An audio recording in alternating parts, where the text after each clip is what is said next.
Welcome back to What Arty Noobs with General Disturbance. This is the Object 268 version 4. Yes, there was an awful lot of versions of the 268. This one is a tier 10 Soviet tank destroyer. It's located on the north spawn of Cliff, and it's under the command of Jamie2006 of S3AL. Let's go. Game on! Well, off and jolly well go.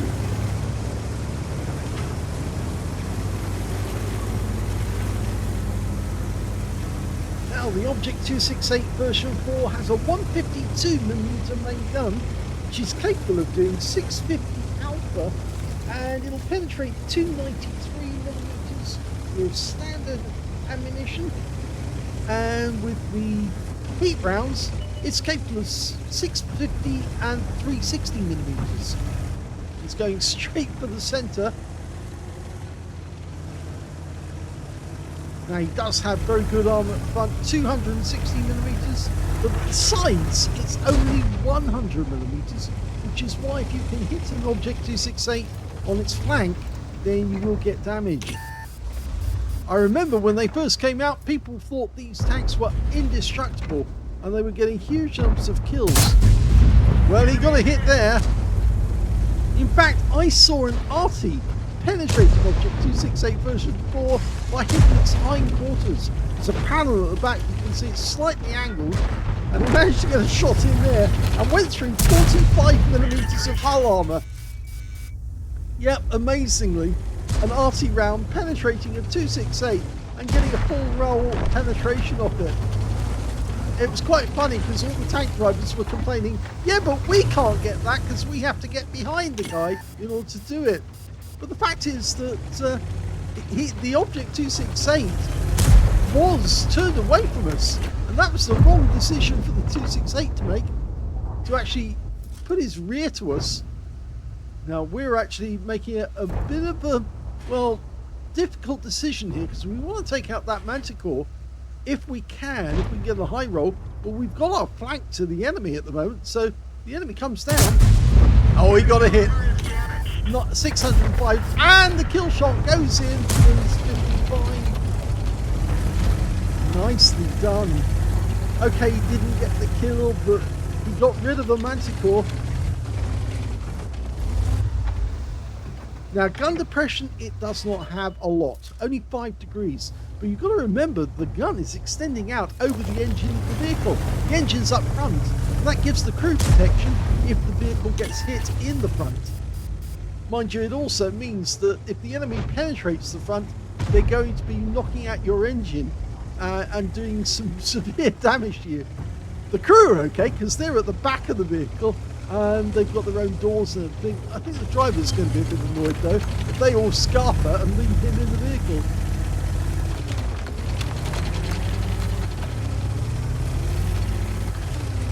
The reload, standard reload, 16.3 seconds. And you can see here that Jamie has got it down to 13.1. Okay, hello. Well, he takes a hit. Now, angle. So he's going to use a wrecker's cover. That's even better. Nice thought. And he takes one. Oh, high roll. 713. And the 277 is blocked. Now, I did say right at the start of the game that there was an awful lot of versions of the Object 268. And that's mainly because the 268 was designed... Oh! Didn't get quite that one on target. The 268 was designed from the T-10, the last heavy tank that the Soviets put out. And normally, when it said 268, you're referring to the tank destroyer version, which is the one with a fixed gun at the front. Well, this also has a fixed gun, with a 12-degree arc either side of the centre line. But it's got a much, much meatier gun. Hello, Mr. M48.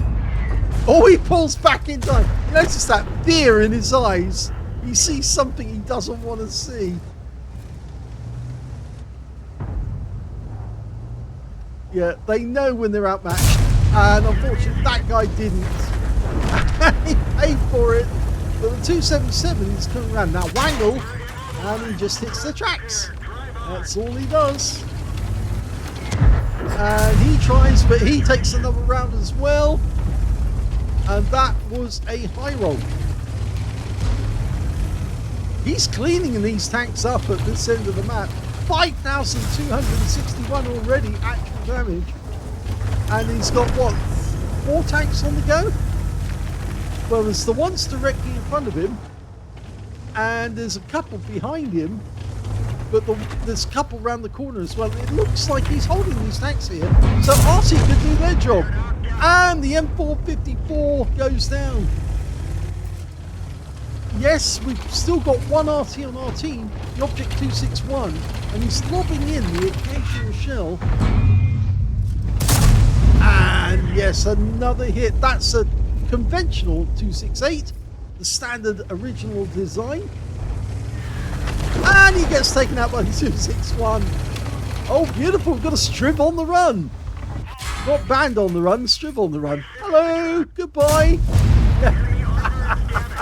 Okay, we took one hit from him and one hit from the Striv. So we didn't get the kill, and the Striv did fire back. Right, who's next? The M48 Pat's around the corner. He's having a quick look. M48 should be pulling back now if he's got any sense whatsoever, because he's going to lose most of his hit points and could even go out the battle with one hit.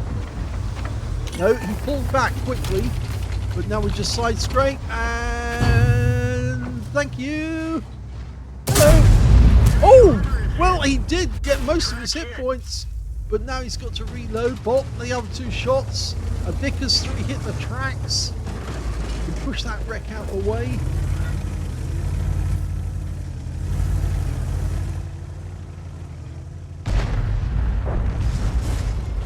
Now I should mention, Jamie has been fighting hard to get his 3rd mark of excellence.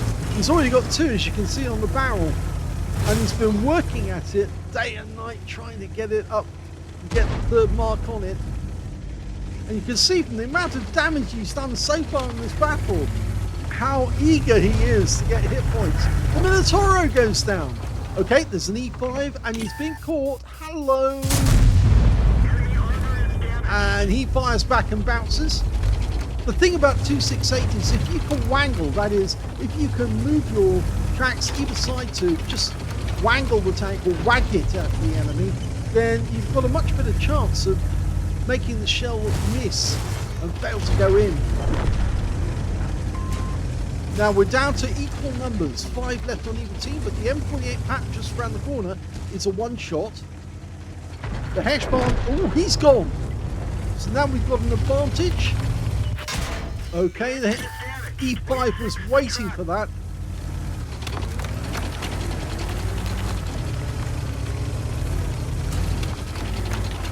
It's almost like that back chat was a toy that we're playing with.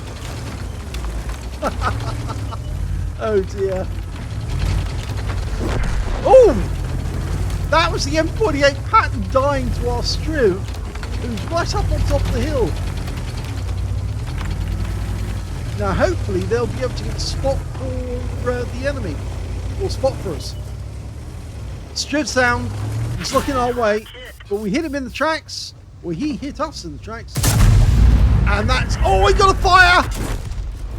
We're dead for it. Everyone get out. Well, we got a fire on the Striv and took him out, but unfortunately the Vickers 3 managed to get a fire, and I'm afraid Jamie's going out the game. But there's only 2 enemies left now. There goes the E5. Wow.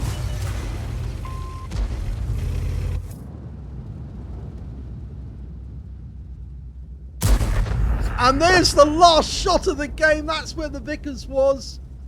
And that's a victory.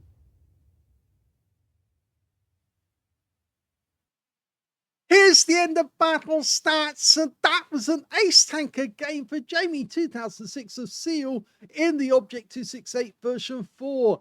He also got a spotter badge for spotting at least 1,000 hit points of damage, and he also got his third mark of excellence out of that game for getting a huge amount of damage on the enemy.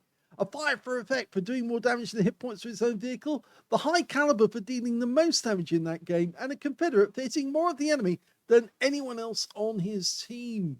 His win rate from that game, 7,124, and it takes a lot of effort to learn how to make the 268 version 4 that effective in a game. Let's have a look at team score. Now you can see he easily got the highest damage, 9,120 hit points. The next highest scorer was only the M48 Patton, who had 5,404, followed by their Minotauro with 5,002.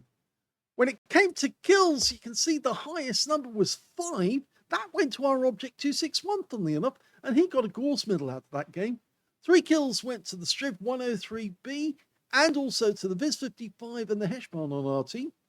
And we can see here that Jamie only killed the 1 tank in that game, and it was the last one before he died, and that was the Striv 103B. When it came to base XP, he's right at the very top with 1,394. He well exceeded expectations. And the next highest scorer was the Object 261 with 980, followed by the Striv 103B on his own team with 947.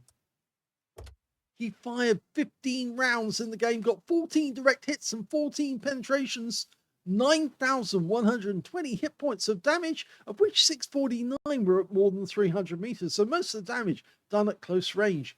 18 hits received from the enemy, 5 penetrations, 12 non-penetrations. Just goes to show how easy this thing can block damage if you wangle at the enemy, if you wag your vehicle to make it difficult for them to get a proper shot. And 1 hit by way of splash as well, 4,910 hit points of damage blocked by armor. I should say as well that the one shot that he missed was the one that hit the wall instead of actually hitting the target, because he was desperately trying to lock on to the enemy who was around the corner, but he just couldn't get it on in time. And so it hit the wall, and I think he was a bit annoyed with himself over that, but he just kept his cool, got it back together, and started thinking, yeah, I've just got to keep pumping these shells into the enemy as they keep popping up trying to hit him. And he was doing it. He damaged, he spotted 1 enemy vehicle, damaged 10 of the enemy, killed 1, and did 2,645 hit points of spotting assist in that game. On a premium count, because he used so many premium rounds, he actually ended up with a loss of 24,375 credits. Now, that's not just down to premium ammunition. It was down to the consumables as well, which was 60,000 out of that game. So, yes, it was an expensive game, but he did generate a lot of credits as well because he did so much damage. He also picked up 4,182 experience points as well. So, very, very good game. I'm sorry that this replay has been waiting for so long to be done. Actually, it was sent to me just at the start of the month, but I had so many Arty replays that I had to get done. I was pumping them out as fast as I could, and then suddenly realized, oh my God, this one hasn't been done. It should have been done. So my apologies to Jamie, but what a performance. That 268 really did rock and roll. Hope you enjoyed that replay. If you did, please give it a like, and thank you for watching.